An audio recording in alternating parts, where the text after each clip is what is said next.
No hay nada en la Biblia más importante que la revelación de la paternidad. Es realmente el tema central de toda la Biblia. Para descubrirlo, busquemos una hermosa oración del apóstol Pablo, registrada en Efesios 3, 14 y 15. Este es solamente el comienzo de su oración, pero es lo que necesitamos mirar. Efesios 3, 14 y 15. Por esta causa doblo mis rodillas ante el Padre de nuestro Señor Jesucristo, de quien toma nombre toda familia en los cielos y en la tierra. Ahora, hay algo allí en el original que no se revela totalmente en la traducción. La palabra que se traduce familia allí es patria, y se deriva directamente de la palabra griega para padre, que es pater. Tenemos muchas palabras que se derivan de ella. Patriota es una. Patrisca sería otra. Y así, lo que Pablo dice es: doblo mis rodillas ante el Padre, de quien toma nombre toda paternidad en los cielos y en la tierra. Esto dicen algunas traducciones. Permítame decirlo de nuevo. Pablo dice: doblo mis rodillas ante el Padre de nuestro Señor Jesucristo, de quien toma nombre toda familia en los cielos y en la tierra. O toda paternidad. Tiene que usar ambas palabras realmente. Así que lo que Pablo dice es que cada familia es una paternidad. La cabeza de cada familia, la fuente de vida de toda familia, es un padre. Y cada paternidad se deriva de la paternidad de Dios. Así, la paternidad detrás de todas las demás paternidades y la realidad detrás de todas las familias es la paternidad de Dios. Es la realidad suprema del universo. Esto cambia por completo la manera como vemos las cosas. ¿Cuál creemos que es el origen del universo? ¿Un gran bang? Bueno, quién sabe qué bang pueda venir después. ¿Es nada más una fuerza inanimada que opera inexorablemente? ¿O es un padre? Usted será una persona totalmente diferente cuando comprenda el hecho de que atrás de toda vida está la paternidad de Dios. Tengo un amigo que es católico y está en el ministerio. Me contó hace algunos años que estaba en una esquina, en una calle muy oscura, lúgubre y sucia en una gran ciudad de los Estados Unidos. Créame, hay muchas esquinas de calles sucias, lúgubres y oscuras. Y él se sintió muy deprimido y solo. De hecho, las ciudades de Estados Unidos son lugares muy peligrosos. Caía la tarde y él no sabía cómo manejar la situación. Pero empezó a decir: Padre, Padre, Padre. Tal vez repitió la palabra 20 veces. Él dijo que toda su actitud cambió. Se dio cuenta de que había un Padre por encima de todo lo demás. Como ve, percatarse de la paternidad le dará identidad, le dará seguridad, le dará motivación. Estamos rodeados de billones de personas sobre la tierra a quienes les faltan esas cosas: seguridad, identidad y motivación. El propósito de Dios es proveerlas por medio de la revelación de sí mismo como Padre. Y el canal fundamental de esa revelación es la familia, que es la expresión suprema de la paternidad. Creo que muchos cristianos evangélicos realmente nunca han entendido el destino de nuestra fe. Nos detenemos a medio camino. Nunca emprendemos realmente el viaje hasta el final. Permítame explicarle. En Juan 14:6, que suele ser un texto predilecto para los evangélicos, Jesús dijo: Yo soy el camino y la verdad y la vida. Muchos evangélicos se quedan ahí. Yo soy el camino y la verdad y la vida. Es una declaración impresionante, pero está incompleta, porque si Jesús es el camino, ¿a dónde conduce? ¿Cuál es el destino? Si Jesús es el camino, Él no es el destino. ¿Cuál es el destino? El resto del versículo nos dice, nadie viene al Padre sino por mí. Jesús dijo, yo soy el camino, pero el destino es el Padre. He encontrado a miles de cristianos evangélicos, carismáticos, cristianos de toda clase, que son nacidos de nuevo, que conocen a Jesús como su Salvador, Señor, cuyas vidas están consagradas a Él, pero que nunca han completado el viaje. Nunca han experimentado realmente la paternidad de Dios. En Juan 17, la famosa oración sacerdotal de Jesús. Él señala esta como la revelación suprema del Evangelio. Es la paternidad de Dios. En Juan 17, 1, dice, Padre, la hora ha llegado. Glorifica a tu Hijo para que también tu Hijo te glorifique a ti. El título Padre aparece 6 veces en esta oración. Es el tema de la oración. Y luego en el versículo 6, Él dice, he manifestado tu nombre a los hombres que del mundo me diste. ¿Qué nombre manifestó Jesús? No el nombre Jehová. El pueblo judío ha conocido este nombre durante siglos. ¿Cuál era el nombre que era nuevo? Casi desconocido en el Antiguo Testamento. Hay solo 3 menciones en el Antiguo Testamento. ¿Cuál es el nombre? Padre. Así es. Te he manifestado como Padre a estas personas. Y luego el último versículo de esta sublime oración dice, y les he dado a conocer tu nombre, y lo daré a conocer aún.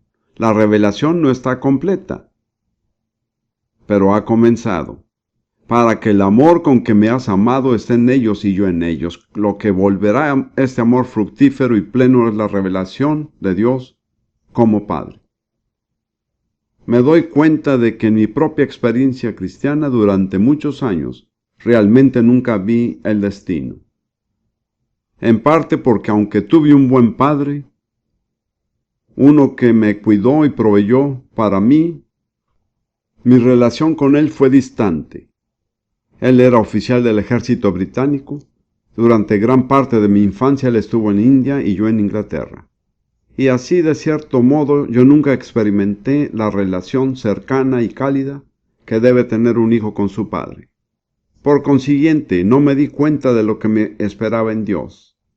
Fui maravillosamente salvo, servía al Señor, pero no había hecho el recorrido hasta el final, porque el destino no es Jesús, es el Padre. Si estudia el ministerio de Jesús, todo lo que Él hizo fue atraer la atención hacia el Padre. Cada milagro que realizó, cada palabra que predicó, Él glorificó al Padre. Entonces, si pasamos al último capítulo del Nuevo Testamento, Apocalipsis 22, versículos 3 y 4, llegamos al final del recorrido. Este es el destino. No nos dejan a mitad del camino. Para cuando termine el Nuevo Testamento, el viaje está completo. Ahí dice, y no habrá más maldición, y el trono de Dios y del Cordero estará en ella, y sus siervos le servirán. ¿Cuál es la suprema recompensa por un servicio fiel? Un servicio continuo, así es. No hay nada mejor que servir al Señor, así que sus siervos que le sirvieron en esta vida le servirán para siempre. Y enseguida dice, y verán su rostro. Y recuerde, este es el punto culminante más formidable, porque Pablo dijo del Padre, que habita en luz inaccesible, a quien ninguno de los hombres ha visto ni puede ver. Es preciso pasar por todos los procesos de la salvación para llegar al lugar donde podemos ver el rostro del Padre. Y luego dice esto, y su nombre estará en sus frentes. ¿Qué nombre? Padre. Ahora, cuando usted tiene un nombre en su frente en la Biblia, significa que usted ha comprendido la verdad que encierra ese nombre. al menos habremos entendido lo que es tener a Dios como nuestro Padre. Hay un pasaje interesante en Apocalipsis capítulo 14 que habla de los 144,000, acerca de los cuales se han formulado muchas teorías diversas. Personalmente, yo creo que son nada más las personas que se describen exactamente. 12,000 de cada una de las 12 tribus. Pero, como dice mi amigo Bob Mumford, ¿cómo puedo evitarlo si tengo la razón? Como ve, si se lo atribuyo a él, parezco humilde. Muy bien, sigamos. Apocalipsis 14, 1. Después miré, y aquí el Cordero estaba en pie sobre el monte de Sión, y con él 144,000, que tenían el nombre de él y el de su Padre escrito en la frente. Algunos textos dirán teniendo su nombre y el nombre de su Padre. Pero si busca el último versículo de esa sección, versículo 5, en sus bocas no fue hallada mentira, pues son sin mancha delante del trono de Dios. Esa es una recomendación maravillosa. ¿Qué los distingue? Tienen el nombre del Padre en sus frentes. Han comprendido lo que es tener a Dios como Padre. Como ve, el extraordinario y sagrado privilegio de todo padre humano es representar ante su familia la paternidad de Dios, la revelación suprema de la Biblia entera. Dios no escribe solamente en páginas. Dios deposita verdad en las personas. Tenemos la Biblia, gracias a Dios por las Escrituras, pero Jesús dijo, yo soy la verdad. Creo que muchos de nosotros reconoceríamos que si fuera solo verdad abstracta, nunca quedaríamos satisfechos. Lo que nos satisface es la verdad encarnada en una persona. Yo fui un filósofo profesional.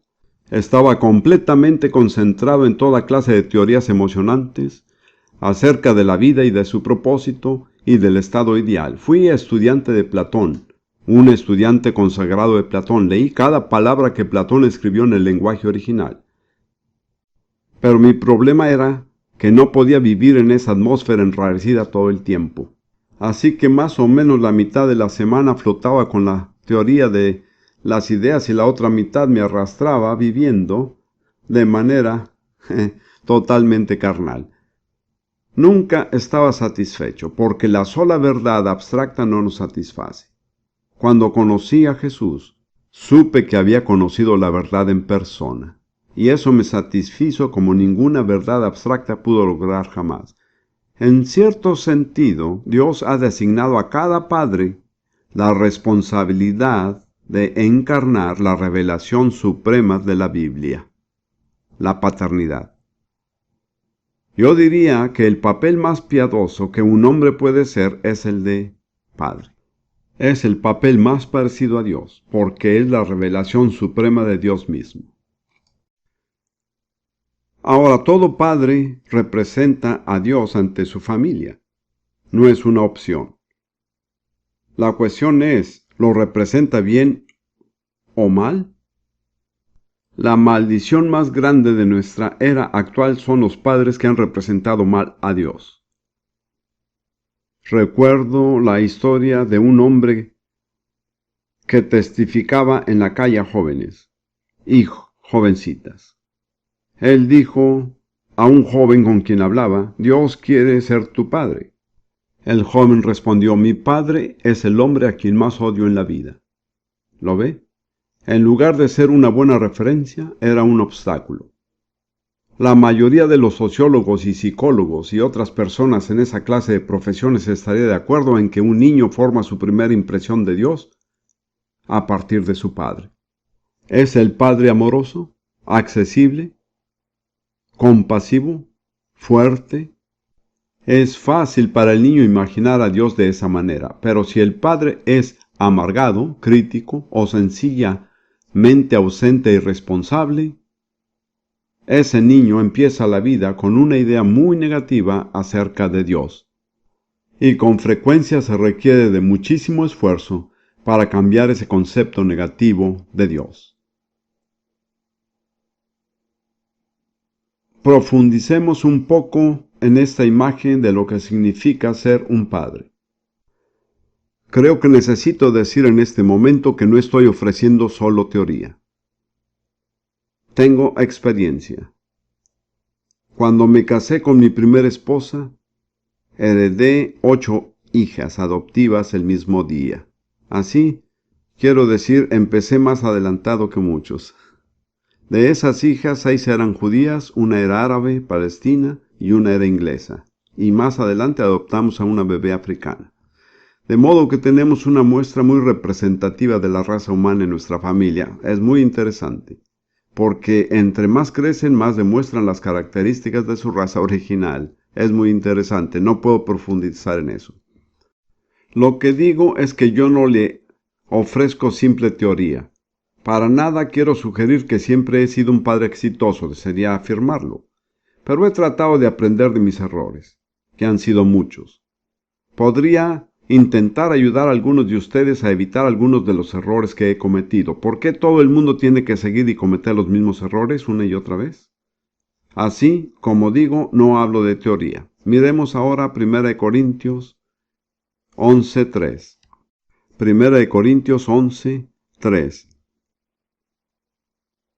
Pero quiero que sepáis que Cristo es la cabeza de todo varón, y el varón o esposo es cabeza de la mujer o esposa, y Dios la cabeza de Cristo. Si organiza esto en orden descendente, observa una cadena de autoridad que empieza con Dios Padre y termina en el hogar.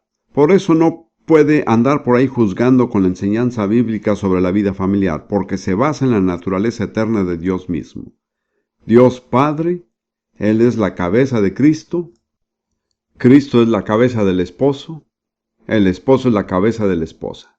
Ahora, en esa cadena encuentra 2 personas que se relacionan tanto en sentido ascendente como descendente. Cristo se relaciona con el Padre y con el hombre abajo. El hombre se relaciona arriba con Cristo y abajo con la esposa y en consecuencia con su familia. Así, de la misma manera que Cristo representa a Dios para el hombre es responsable de representar a Cristo con su familia. ¿Lo ve? Si usted quiere una definición de la responsabilidad de un esposo y padre, es representar a un padre cristiano, es representar a Cristo ante su familia. Si busca una descripción del cargo, esa es. Ahora, hay 3 ministerios principales de Cristo, conforme entiendo, que ejerce el Padre para representarlo ante su familia. Cristo es sacerdote, profeta y rey. El esposo tiene responsabilidades en todas las 3 áreas. Es responsable de ser el sacerdote de su familia, el profeta de su familia y el rey de su familia. Examinemos cada una en orden. En primer lugar, el padre es un sacerdote. Ahora veamos cuál es la palabra particular que caracteriza la función de un sacerdote. Una palabra: sacrificio. El padre tiene la obligación de ofrecer sacrificio a favor de su familia. En el Nuevo Testamento, el sacrificio principal es la intercesión, lo cual a propósito, como hemos oído, significa alabanza, acción de gracias. Una forma poderosa de ayudar a las personas en el Espíritu es alabar a Dios por ellas. Esta es una historia que no quería contar de un hombre llamado Praying Hyde. ¿Han oído acerca de él? Fue un gran misionero en el Punjab de India, cuando India todavía estaba bajo la soberanía británica. Su ministerio era la oración, todo lo demás era secundario. Dios le enseñó algunas lecciones formidables acerca de la oración. En sus comienzos, se encontró con un evangelista indio a quien él consideraba ineficaz y distante. De modo que quiso orar por él y empezó: Señor, tú sabes cómo. E iba a continuar diciendo: este hermano distante que es así y así, pero el Espíritu Santo lo detuvo y dijo: no acuses al siervo de Dios delante de él. ¿Ya ve? ¿Cómo podemos acusar a quienes Dios ha justificado? Así que él cambió y empezó a pensar en todo lo bueno que había en la vida de ese hombre y a dar gracias a Dios por él. En unos pocos meses ese hombre era un evangelista exitoso y entusiasta. ¿Qué lo cambió? No ser acusado, sino ser el objeto de acción de gracias. Yo diría a los esposos y a los padres, dediquen mucho más tiempo a dar gracias a Dios por su familia, porque ustedes crean una atmósfera alrededor de ellos que les facilita triunfar. Dios me ha enseñado esto. Si no puedo agradecer a Dios por alguien, no tengo derecho de orar por esa persona. Más me vale no orar porque mi oración hará más daño que bien. Y esto a propósito es solo un extra, como digo a veces, no cobro nada por eso. Miremos ahora la descripción de un hombre en el Antiguo Testamento, Job, que fue un ejemplo de sacerdocio para su familia. Veamos el comienzo del primer capítulo de Job. Versículos 1 a 5. Hubo en tierra de Uz un varón llamado Job, y era este hombre perfecto y recto, temeroso de Dios y apartado del mal. Y le nacieron 7 hijos y 3 hijas. Su hacienda era 7,000 ovejas, 3,000 camellos, 500 yuntas de bueyes, 500 asnas y muchísimos criados. Y era aquel varón más grande que todos los orientales. E iban sus hijos y hacían banquetes en sus casas, cada uno en su día. Y enviaban a llamar a 3 hermanas para que comiesen y bebiesen con ellos. Así que cada semana, según entiendo, todos los hijos de Job se reunían para festejar. 7 hijos y 3 hijas. Job conocía su costumbre y esto es lo que hacía. Y acontecía que habiendo pasado en turno los días del convite, Job enviaba y los santificaba. Y se levantaba de mañana y ofrecía holocaustos conforme al número de todos ellos, porque decía Job, quizá habrán pecado mis hijos y habrán blasfemado contra Dios en sus corazones. De esta manera hacía todos los días. Este es el modelo de intercesión del Antiguo Testamento, ofrenda, sacrificio por cada uno de sus hijos. Y cuando se ofrecía un sacrificio por ellos, se reclamaba a favor de ellos los beneficios del sacrificio. Dice que Job enviaba y los santificaba. Realmente no sé exactamente lo que significa, pero creo que significa que de algún modo Job les comunicaba que él pedía a favor de ellos los beneficios del sacrificio. Esta es una imagen de la intercesión. Pedir los beneficios del sacrificio a favor de aquellos por quienes se ora. Por supuesto, el sacrificio para nosotros es el sacrificio de Jesús. La intercesión por nuestros hijos es realmente, en cierto modo, pedir los beneficios de lo que Cristo obtuvo en la cruz mediante su muerte a favor de nuestros hijos. Ahora usted podría decir, si fuera un poco cínico, bueno, eso no le sirvió de mucho.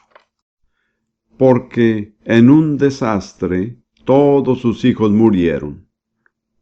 Este es un caso en el que tiene que leer la Biblia cuidadosamente. Me gustaría que me acompañara al final del último capítulo de Job.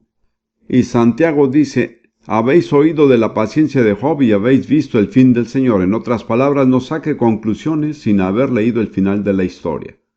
Recuerde que después de que Job recibió lecciones duras, fue restaurado completamente. Por cierto, ¿cuándo vino la restauración para él como un punto de interés? Cuando él oró por quienes lo criticaron. Así que no deje que sus acusadores lo desanimen, úselos como una escalera para progresar. Ore por ellos. Dios derramará sobre usted su gracia. Ahora dicen en el versículo 12 del capítulo 42, y bendijo Jehová el postrer estado de Job más que el primero, porque tuvo 14,000 ovejas, 7,000 camellos, 1,000 yuntas de bueyes y asnas. Tuvo exactamente el doble de rebaños. Pero el siguiente versículo dice, y tuvo 7 hijos y 3 hijas. Tuvo el mismo número de hijos y de hijas que tenía antes. ¿Por qué? ¿Por qué Dios no le dio el doble? Lo que yo entiendo es que las oraciones de Job habían sido respondidas. Y aunque ellos habían pasado antes de tiempo a la eternidad, ellos estaban a salvo en el lugar donde los justos que mueren esperan la redención que viene por medio de Jesucristo. Entonces valió la pena, ¿lo ve? Y de hecho muestra cuán urgente es orar por su familia. Job no tenía idea del desastre inminente en el que toda su familia desaparecería en un momento. Pero su oración prevaleció. Nunca miremos nada más los resultados en el tiempo. Es un gran error de los cristianos contemporáneos. Los resultados finales son en la eternidad. Ahora miremos las ordenanzas de la Pascua, que es un ejemplo extraordinario del ministerio del Padre como sacerdote. Se registra en Éxodo capítulo 12. Recordarán que fue mediante el sacrificio del Cordero Pascual que Israel fue liberado de su esclavitud en Egipto y sacado para ser una nueva nación. En cambio, los egipcios que no ofrecieron sacrificio padecieron el juicio de Dios sobre sus primogénitos. Ahora, la ordenanza de la Pascua dependía del Padre. Nadie más podía cumplir la función del Padre. Y así Moisés dijo en Éxodo 12:3, hablad a toda la congregación de Israel, diciendo, en el 10 de este mes, tómese cada uno un cordero, según las familias de los padres, un cordero por familia. Así que cada padre tenía la responsabilidad de proveer un sacrificio por su familia.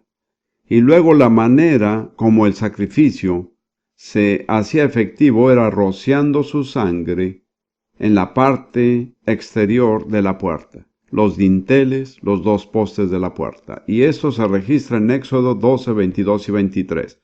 Y tomad cada padre un manojo de hisopo y mojadlo en la sangre que estará en un lebrillo y untad el dintel y los dos postes con la sangre que estará en el ladrillo, y ninguno de vosotros salga de las puertas de su casa hasta la mañana, porque Jehová pasará hiriendo a los egipcios, y cuando vea la sangre en el dintel y en los dos postes, pasará Jehová aquella puerta, y no dejará entrar al heridor en vuestras casas para herir, de modo que la única protección en Egipto era la sangre del Cordero Pascual, rociada sobre los postes de la puerta de cada casa.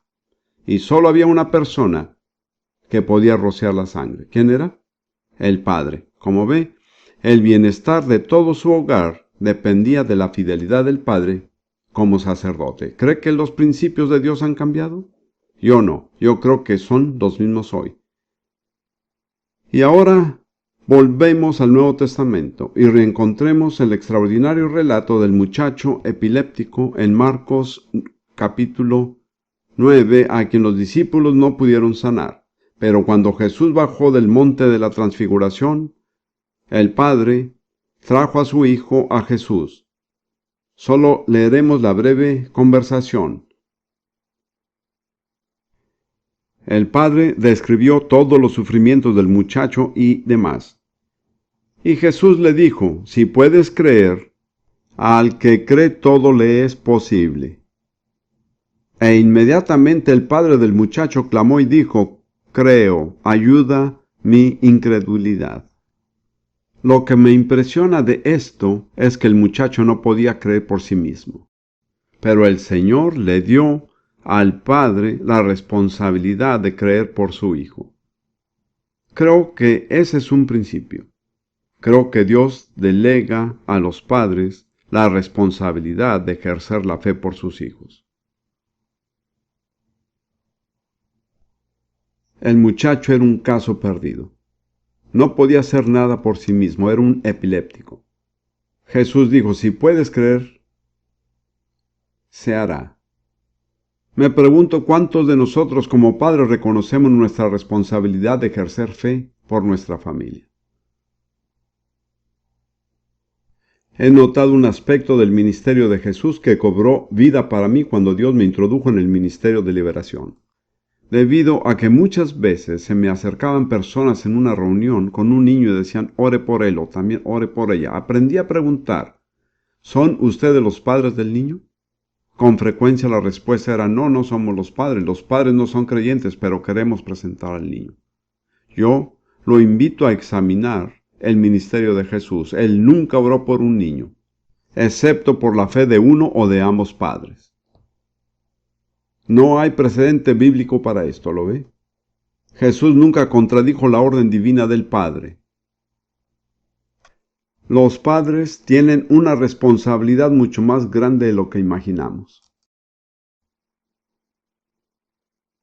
Dicen en alemán, no lo diré en alemán, pero dicen, convertirse en padre es fácil, ser uno es difícil. ¿Estaría de acuerdo con eso? Y más adelante vemos en el ministerio de Pablo el famoso incidente en Filipos, donde la cárcel se sacudió con un terremoto y todos los prisioneros quedaron libres. El carcelero estaba a punto de matarse porque él era responsable con su vida por la vida de los prisioneros. Si ellos escapaban, él tenía que pagar con su vida. Pero Pablo dijo, no te hagas daño, todos estamos aquí. Y en ese momento clamó aquella pregunta inmemorial, ¿qué debo hacer para ser salvo? Y esta es la respuesta del Nuevo Testamento, versículo 31 de Hechos 16. Ellos dijeron, creer en el Señor Jesucristo y serás salvo. Muchos evangélicos se detienen ahí. Pero eso no es el final del versículo. Serás salvo tú y tu casa, tu familia. Qué lástima que se quiten esas últimas palabras, porque un padre tiene el privilegio de creer por la salvación de su familia. En virtud de las responsabilidades que tiene, Dios también lo reviste de la autoridad. Dios nunca da responsabilidad sin autoridad. Tampoco da autoridad sin responsabilidad. Así que por causa de las grandes responsabilidades que recaen sobre un padre, Él le da la autoridad de creer por su familia. Eso fue lo que dijo Josué. Él dijo, yo y mi casa. ¿Qué dijo? Serviremos a Jehová. ¿Cómo sabía él que su familia serviría al Señor? Porque él tenía la autoridad de creer por ellos. Hablaba una vez con una querida dama que vino apesumbrada por su familia que no era salva. Le dije para consolarla, Hechos 16:31, cree en el Señor Jesucristo y serás salva tú y tu casa. Ella se fue. Y el Espíritu Santo suavemente me amonestó y dijo, has usado ese pasaje de manera incorrecta. No fue dirigido a una mujer, sino a un hombre que era cabeza de su familia. Él tenía el derecho de creer por su familia. Ahora ustedes, damas, van a levantar sus manos y decir, bueno, ¿y qué de nosotras? No acudan a ese pasaje. ¿Quieren un ejemplo realmente bueno? Es el de Rahab, la prostituta. ¡Qué maravilloso! Ella creyó por toda su familia. Pero no fue en virtud de su posición en la familia. ¿Lo comprende? Fue solo conforme a la fe que Dios le dio. Ahí está. Esa es la responsabilidad del padre como sacerdote. Miremos la responsabilidad del padre como profeta. Puede decirse de esta manera. Como sacerdote, representa a su familia ante Dios. Como profeta, representa a Dios ante su familia. De nuevo, este es un privilegio único y especial de todo padre. Miremos Efesios 6, versículo 4. Pablo dice, y vosotros padres, no provoquéis a ira a vuestros hijos, sino criarlos en disciplina y amonestación del Señor. ¿De quién es la responsabilidad de enseñar a los hijos la verdad de la palabra de Dios? No escuché su respuesta. ¿Quién lo hace usualmente? La madre. ¿Ese es el orden divino? No. Y ya sabe lo que pasa cuando eso sucede. Juanito crece y cuando tiene unos 12 años dice, quiero ser un hombre como mi papá. Él no va a la iglesia, él no lee la Biblia. Así que yo tampoco tengo que hacerlo, ¿lo entiende? El problema cuando las mujeres lo hacen, y Dios bendiga a las mujeres que lo hacen, pero el problema es que los hijos varones se forman la idea de que el cristianismo es algo para mujeres. Y si quieres ser un hombre de verdad, tomará otro camino. En Colosenses 3:21, Pablo dice algo que complementa el otro pasaje. Padres, no exasperéis a vuestros hijos, para que no se desalienten. Como ve, hay un punto medio. Por un lado, ejercer disciplina. No los deje volverse indisciplinados. Durante algunos años yo fui director de la Universidad de Formación de Maestros en África Oriental. Fue muy evidente para mí es que si no se disciplina a los niños es imposible enseñarles. Por eso hay tantos niños en educación en la cultura contemporánea, porque no hay disciplina. Sin disciplina es imposible enseñar. Le diré, ni por $1.000.000 al año sería maestro en nuestra cultura actual. Es una tarea imposible. Así que si va a enseñar, tiene que mantener la disciplina. Pero al mismo tiempo, Pablo dice, no los exaspere, no los desanime, no sea áspero y crítico. No los lleve a darse por vencidos. Si usted señala constantemente a su hijo lo que hace mal, él llegará a pensar, no hay caso, ¿para qué intentarlo? De todos modos no puedo hacerlo bien, así que hay este punto medio, pero la responsabilidad es del padre. Luego, en Deuteronomio 11, Moisés ofrece un consejo muy sabio acerca de cómo los padres deben cumplir su responsabilidad de impartir la instrucción espiritual de su familia. Deuteronomio capítulo 11, empezando en el versículo 18. La esencia de la responsabilidad es llevar la palabra de Dios a su familia. Deuteronomio 11:18. Por tanto pondréis estas mis palabras, y esto está dirigido a los padres, en vuestro corazón y en vuestra alma, y las ataréis como señal en vuestra mano, y serán por frontales entre vuestros ojos. En otras palabras, ¿qué debe ser evidente en su vida? La palabra de Dios. Y las enseñarás a vuestros hijos, hablando de ellas cuando te sientes en tu casa, cuando andes por el camino, cuando te acuestes y cuando te levantes. En otras palabras, cada situación en la vida de una familia es una oportunidad para enseñar en las Escrituras. No lo limite a un ambiente religioso un día a la semana. He ministrado a los hijos de muchos ministros durante muchos años. Algunos son los peores rebeldes. Lo que he descubierto acerca de ellos fue que para la mayoría de ellos, su religión la consideraban como un traje especial que se ponían para ir a la iglesia los domingos, que se ponían en la iglesia, y al regresar a casa se lo quitaban, lo guardaban en el closet y no se lo ponían de nuevo hasta el próximo domingo. ¿Lo ve? Eso era en parte responsabilidad de sus padres, porque si la religión vale de algo, tiene que ser parte de la vida diaria del hogar. Mi primera esposa, antes de casarme con ella, había sido madre de estas niñas durante unos 18 años por sí sola. Casi no tenían dinero, sin posibilidad de comida para otro día. Pero una cosa que hizo fue lograr que sus hijas oraran con ella. Ella decía, niñas, no tenemos nada para desayunar, será mejor que oremos. Oraban, llegaba la comida, y eso les enseñaba a las niñas más acerca de Dios que 2 lecciones de escuela dominical. ¿Lo entiende? Ellas vieron la respuesta de Dios a su oración. Nunca aparte a sus hijos de su vida espiritual. Invítelos a ella. Si celebran una fiesta, oren todos juntos acerca de la fiesta, oren por lo que hagan. Si uno de sus hijos tiene un problema en la escuela, no se limite a corregirlo, diga oremos por esto. Porque si los niños aprenden a orar, se convertirán en creyentes. Puedo decirle por experiencia, pienso que ninguna de nuestras hijas estuvo exenta de tentaciones, créame. Todas experimentaron sus pruebas y problemas. Pero básicamente, si les habla, ellas siempre recordarán algo en su vida cuando Dios intervino de manera evidente. Recuerdo una de las niñas que no es realmente parte de nuestra familia. Ella cerró una gran puerta de hierro que golpeó un dedo de sus pies y casi lo pierde.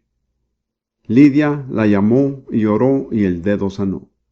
Bueno, esa niña no era precisamente una creyente ejemplar, pero nunca negó el hecho de que sabía que tenía un dedo gracias a que su madre oró. Mi hija inglesa tenía unos 18 años. Ella estaba con nosotros en Kenia mientras servíamos ahí. Fuimos a una conferencia en Mombasa donde encontramos a un querido hermano que ahora está con el Señor. Mi hija Elizabeth tenía muy mala visión y su visión se estaba deteriorando. Cada año teníamos que conseguirle anteojos más gruesos. Dijimos, hermano Matson, ¿podría orar por los ojos de Elizabeth? Él oró, ella se quitó los anteojos, nosotros no se lo pedimos. Así que algunos días después nos preguntábamos cómo seguía. ¿Cómo van tus ojos?, dijimos. Bien, dijo ella, él oró, ¿no es así? Ella tenía visión 20/20. Más adelante se volvió enfermera y nunca tuvo que ponerse anteojos. Ella pasó sus pruebas, pero una cosa sabía, que Dios es real, que Él responde a la oración, ¿lo ve? Esa es la clase de ancla útil cuando las personas son arrastradas en la corriente del mundo. Hágales recordar algo que sucedió en casa cuando oraron y cómo Dios respondió. No aparte a sus hijos de su vida espiritual. Invítelos a ella. Tengo un amigo que es un amigo cercano, un ministro. Él tiene 4 hijas. Ellas eran como las hijas de Felipe, todas eran vírgenes y profetizaban. Una de ellas está casada ahora, pero todas profetizaban. Cada una tenía un ministerio especial de oración. Una oraba por finanzas, otra por sanidad, otra por aspecto, ¿lo ve? Pero esa familia permaneció unida y esas jóvenes están arraigadas en Cristo. ¿Por qué? Porque participaron de la vida espiritual en el hogar. Usted no bendice a sus hijos quitándoles toda la responsabilidad, por el contrario, entre más les confía, más fuertes crecerán. Tiene que hacerlo con sabiduría. Finalmente, solo una función más del padre como profeta, el que representa a Dios delante de su familia. He enseñado muchas veces acerca de ese pasaje como fue en los días de Noé. Así también será en los días del Hijo del Hombre, y señalé todas las horribles maldades de los días de Noé, que son todas ciertas y que suceden delante de nuestros ojos. Pero un día descubrí algo más, eso tiene un lado positivo. En Hebreos 11:7. Por la fe Noé, cuando fue advertido por Dios acerca de cosas que aún no se veían, con temor preparó el arca en que su casa se salvase, y por esa fe condenó al mundo y fue hecho heredero de la justicia que viene por la fe. De modo que hay otro aspecto del día de Noé. Noé, el hombre justo, escuchó de Dios acerca del desastre que venía, se preparó y salvó a su familia. Realmente creo que estamos viviendo días en los que vamos a tener que ser así. Creo que más y más desastres repentinos van a azotar a la tierra. Ya no es seguro viajar por avión. Nunca se sabe cuándo hay una bomba en el avión. Pero si tiene el entendimiento de Noé, sabrá cómo salvar a su familia, cómo protegerla. Le contaré algo como un pequeño alivio pasajero, pero supe acerca de un hombre que se ponía muy nervioso al viajar porque temía que hubiera alguna bomba en el avión. Entonces un estadista le dijo, bueno, la posibilidad de que haya un hombre con una bomba en el avión es de 1 en 450,000. Pero la posibilidad de que haya 2 hombres en el mismo avión con una bomba es de 1 en 5 millones. Después de saber eso, él siempre cargaba una bomba. Imagínese. Eso no es recomendable en el caso de Noé. Muy bien, veamos ahora al Padre como rey o gobernante. En 1 Timoteo 3, 4 y 5.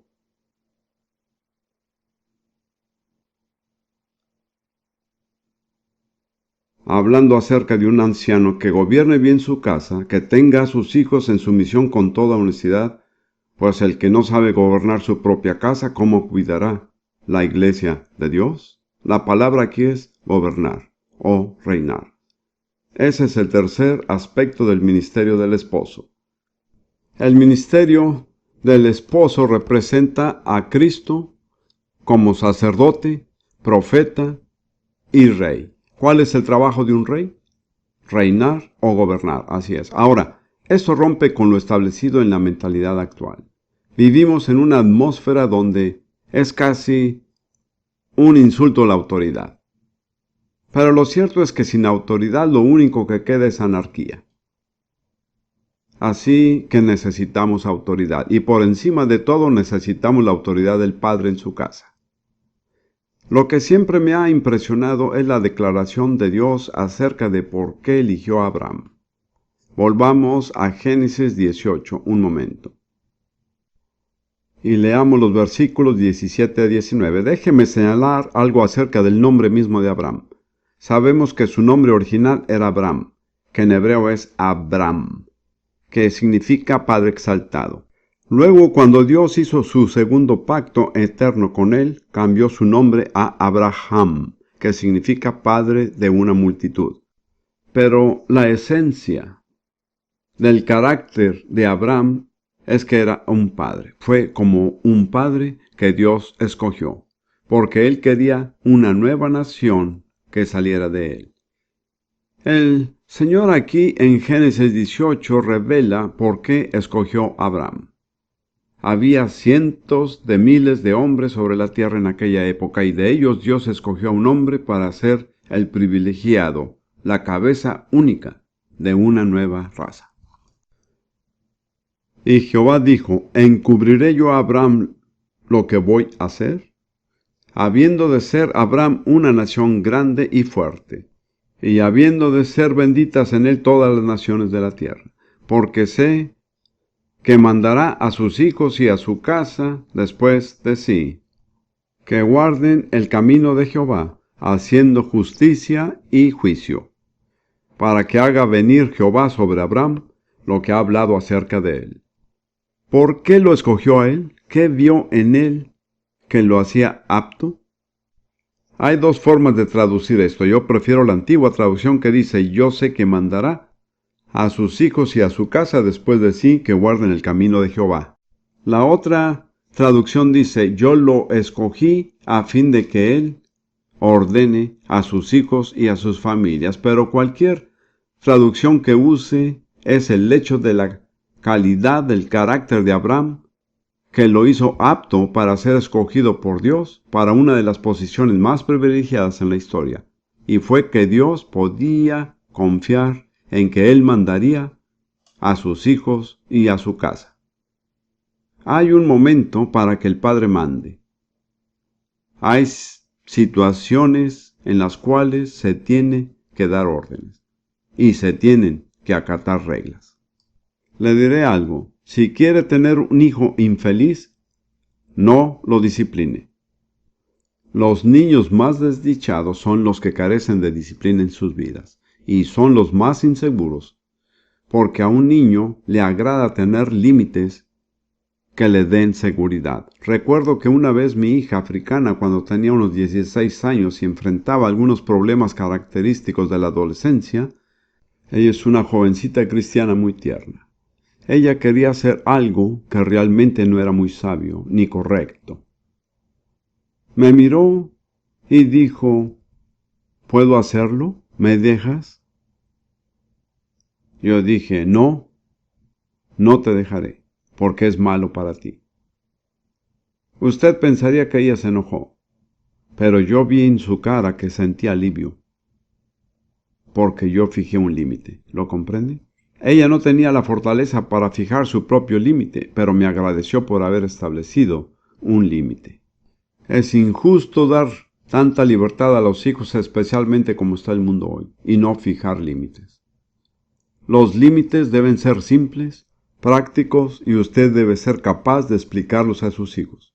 ¿Por qué no vemos tal y tal programa de televisión? Bueno, porque perjudica su vida espiritual y moral.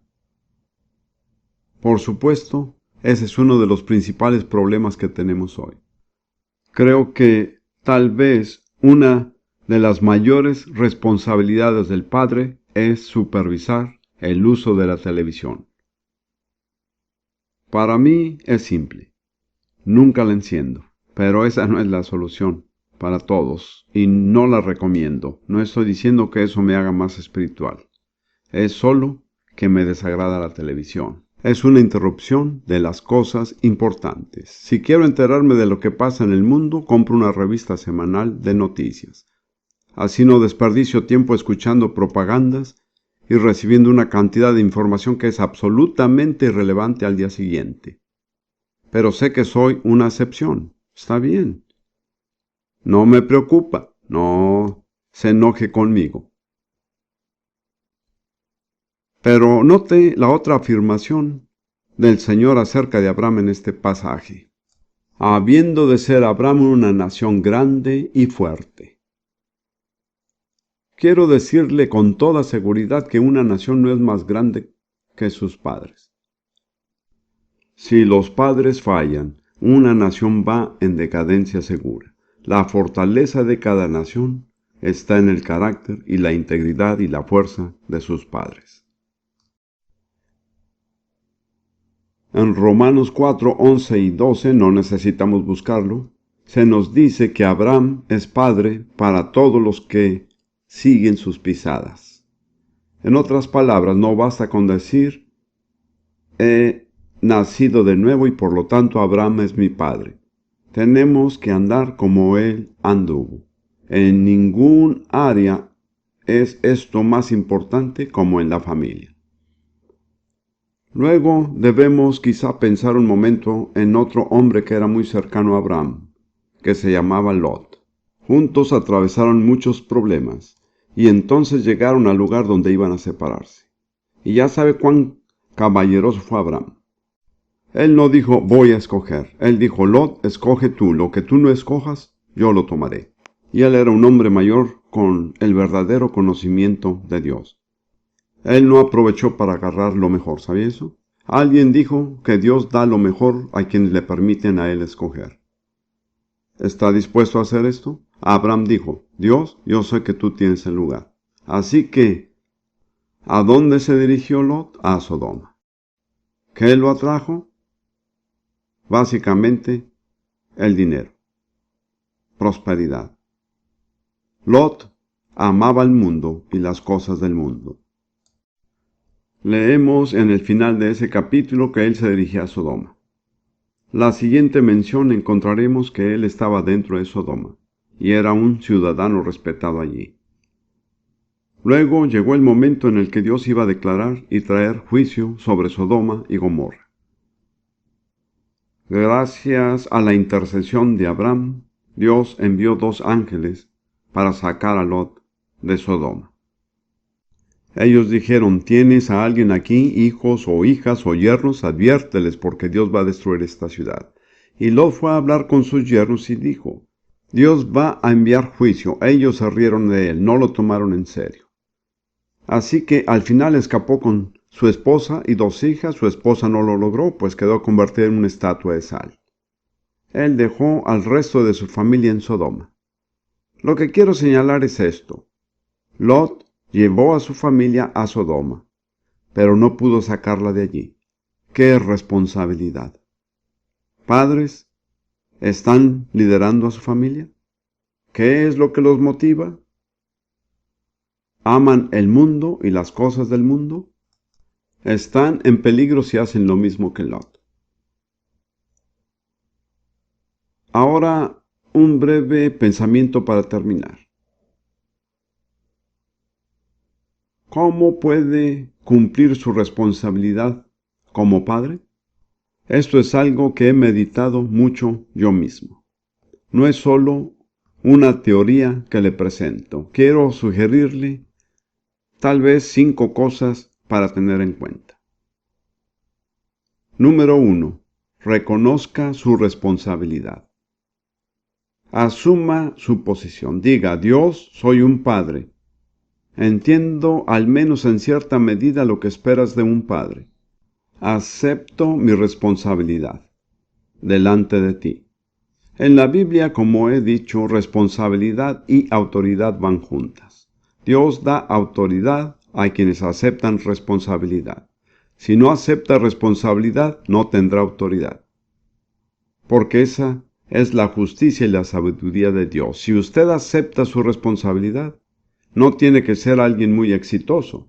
No necesita tener todas las respuestas, pero tiene que estar dispuesto a decir, Dios, acepto mi responsabilidad. Entonces Dios le dará la autoridad que necesita, porque la autoridad viene de Dios. Él es la única fuente. Segundo, humíllese delante de Dios. Reconozca, Dios, este trabajo es demasiado grande para mí, no puedo manejarlo. Pedro dijo, humíllese bajo la poderosa mano de Dios. Dios resiste al orgulloso y da gracia al humilde. ¿Quiere su gracia? Humíllese. Eso no es difícil, porque el trabajo de un padre es tan elevado que ninguno de nosotros es capaz de cumplirlo en nuestras fuerzas. Tercero, confíe en la gracia de Dios. Tenga por seguro que Él le da la gracia. Ejercite fe, como si estuviera llamado al ministerio, digamos, de evangelista. ¿Usted confiaría en Dios para recibir la gracia para ser un evangelista? Bueno, ¿por qué no puede confiar en Dios para recibir la gracia para ser un padre? ¿Comprende lo que le digo? En mi opinión personal, los dos trabajos más difíciles es ser padre y número 2, ser pastor. Dios tenga misericordia del hombre que es padre y también pastor. Lo respeto. El cuarto principio muy simple, sea diligente. Haga su mejor esfuerzo. No es un trabajo de tiempo parcial. No es algo que puede hacer con su mano izquierda. Exige todo de usted para que salga bien. Y por último, que sea la prioridad en su tiempo. Como sabe, la cantidad de tiempo que consagra a algo indica la prioridad que le da a ello. La mayoría de niños delincuentes, cuando hablan con los consejeros o trabajadores sociales, expresan una queja. Nuestros padres nunca nos escucharon. Nos regañaban. Nos decían qué hacer, pero nunca nos dejaban hablarles. Cuando Moisés dijo que para ser un padre tenía que enseñar a su hijo cuando iban por el camino, cuando se sentaban, cuando se levantaban, es un trabajo de tiempo completo. Esto exige todo de usted. No significa que usted no tenga un trabajo secular, pero significa que ser un padre es su prioridad número 1. Le da el primer lugar en su vida. Permítame recapitular mi recomendación. Quiero decir francamente, sé que en muchas áreas no he tenido éxito en hacer esto. Si repitiera mi experiencia como padre otra vez, hay algo que cambiaría. Pasaría más tiempo con mis hijos. Al igual que muchos ministros, tenía mucha ambición personal, quería una iglesia exitosa. Y muchas veces pienso que sacrifiqué a mi familia por la iglesia. Nunca volveré a repetirlo, lo siento. Permítame darle mis 5 recomendaciones para terminar. Reconozca su responsabilidad y con la responsabilidad viene la autoridad. Segundo, humíllese delante de Dios. Tercero, confíe en la gracia de Dios. Cuarto, sea diligente. Es un trabajo de tiempo completo. Y quinto, dele la prioridad en su tiempo. Aquellos de ustedes que son padres y esposos,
me gustaría orar por ustedes. ¿Se pondrían de pie? Esposas, acompáñenme en oración por sus esposos y los padres de sus familias.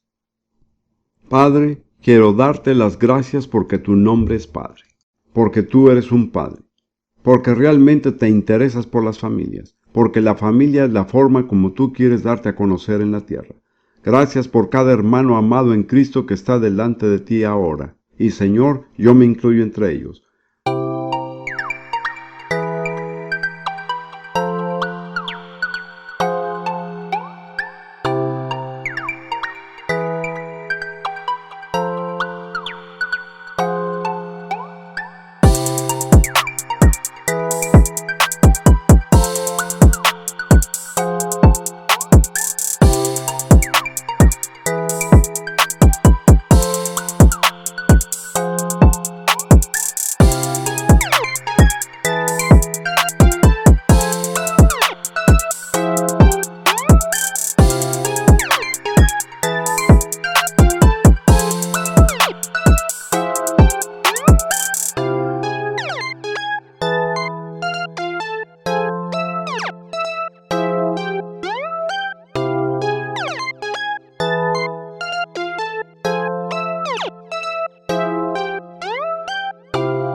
oro, Señor, que derrames tu gracia sobre estos hombres y sus familias en una nueva medida a partir de esta noche. Señor, creo que tengo la fe ahora mismo en el nombre de Jesús para desatar sobre ellos la gracia que